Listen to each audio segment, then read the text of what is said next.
Hello everyone, welcome to my channel Viji world. అందరూ ఎలా ఉన్నారు? ఈరోజు మన వీడియోలో మా రాయలసీమ స్టైల్లో పర్ఫెక్ట్గా ఉగ్గాని మిరపకాయ బజ్జీలు ఎలా చేసుకోవాలో చూపిస్తాను, చూసేయండి.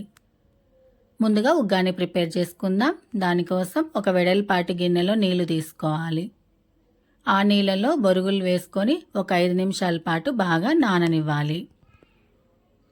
బొరుగులు బాగా మెత్తగా అయిన తర్వాత వాటర్ లేకుండా బాగా గట్టిగా పిండేసుకొని ఒక గిన్నెలో తీసుకోవాలి.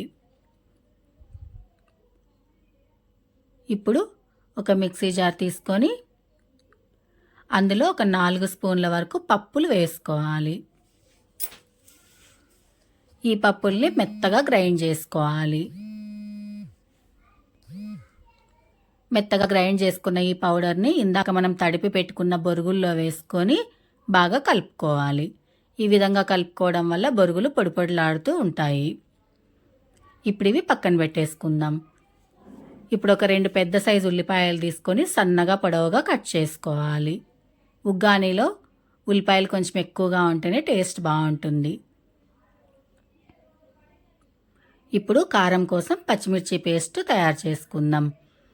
కారంకి సరిపడినంత పచ్చిమిర్చి వేసుకొని ఉగ్గానికి సరిపడినంత ఉప్పు ఇందులోనే వేసుకొని గ్రైండ్ చేసుకొని పక్కన పెట్టుకోవాలి. ఇప్పుడు కడాయి పెట్టుకొని అందులో నూనె వేసుకోవాలి. నూనె వేడెక్కిన తర్వాత ఆవాలు, జీలకర్ర వేసుకోవాలి. అవి చిటపటలాడిన తర్వాత ఉల్లిపాయలు, పసుపు, కరివేపాకు వేసి వేయించుకోవాలి. ఉల్లిపాయలు మరీ మెత్తగా వేగనవసరం లేదు, కొంచెం మెత్తబడితే సరిపోతుంది. ఇలా కలర్ చేంజ్ అయిన తర్వాత ఇందాక మనం గ్రైండ్ చేసి పెట్టుకున్న పచ్చిమిర్చి పేస్ట్ ఇందులో వేసుకోవాలి.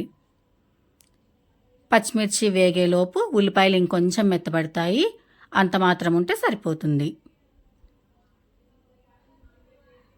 ఇప్పుడు ఇదంతా బాగా వేగిపోయింది.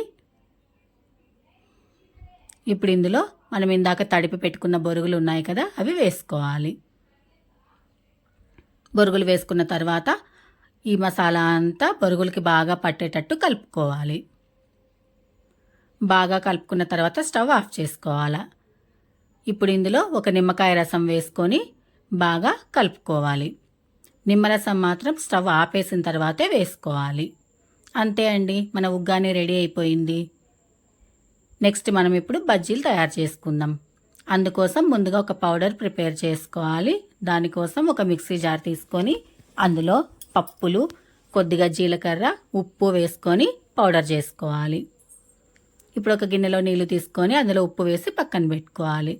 బజ్జీల కోసం మిరపకాయలు తీసుకొని చివర్లు కట్ చేసి మధ్యలో ఘాటు పెట్టుకొని అందులో ఉన్న గింజలన్నీ తీసేసుకోవాలి. ఇలా గింజలు తీసుకున్న మిరపకాయలన్నీ ఉప్పు నీళ్ళల్లో వేసేసుకోవాలి.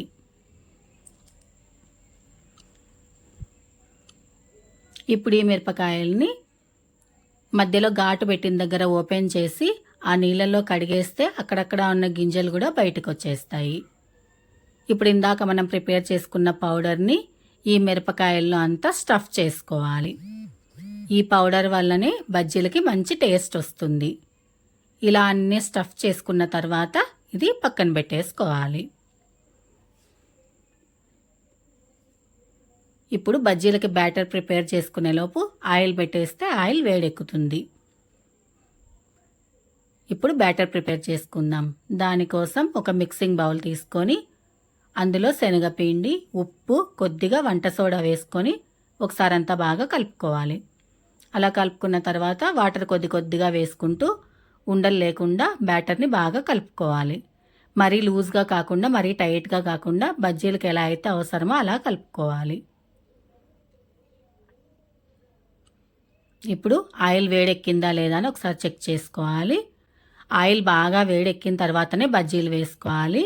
వేడెక్కక ముందే వేస్తే బజ్జీలు ఆయిల్ అంతా పీల్చేసి తినడానికి అస్సలు బాగుండవు. ఇందాక స్టఫ్ చేసుకున్న మిరపకాయల్ని ఈ బ్యాటర్లో బాగా ముంచి నూనెలో వేసుకోవాలి. వేసుకున్న వెంటనే కదపకూడదు, ఒక 2 నిమిషాలు అలా వదిలేయాలి.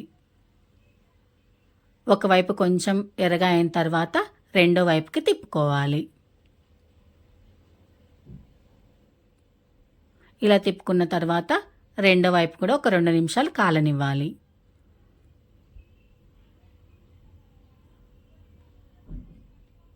రెండో వైపు కూడా ఇలా ఎర్రగా అయిన తర్వాత ఇంకా తీసేసుకోవాలి.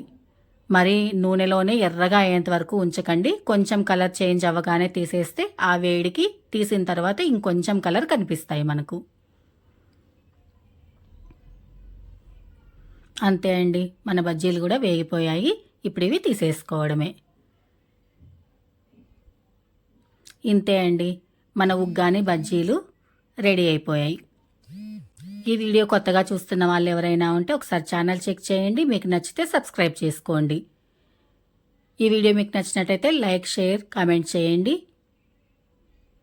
Please subscribe my channel. Thanks for watching video.